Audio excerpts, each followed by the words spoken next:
you how to mix the letter or text in the Excel in uppercase, lowercase, and uppercase. In some cases, you get the observation in different really strange format. For example, if you can see here, it's the Gary's action, the Y is capital, it's supposed to be small. And here, the James White, the E is capital. And similarly, as a Nancy Johnson, the N is small, but it's supposed to be capital. So if you have lots of observations similar like this, then Excel has a feature. So before moving forward to the specific things, I'll go one by one.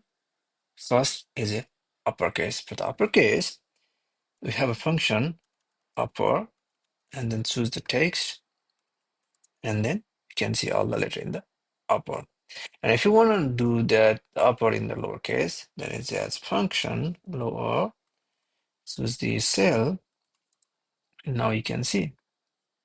And if you want that in a proper case, it's mean like the first letter should be capital.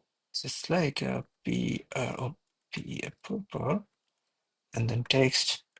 Now you can see the Matthew Nelson. So you can see the every observation. For example, James White, everything is capital. So here you can see on the like the James White. So everything is small. In the proper case, it's makes the first letter capital and rest of the letter are the small. So here the Nancy Johnson, so N is capital, now correct. For here James White, James, and then White, and then Jessica Lee and Jessica Lee. This is how we can do in the Excel, even though you have a big amount of data. Okay, thank you so much for your time.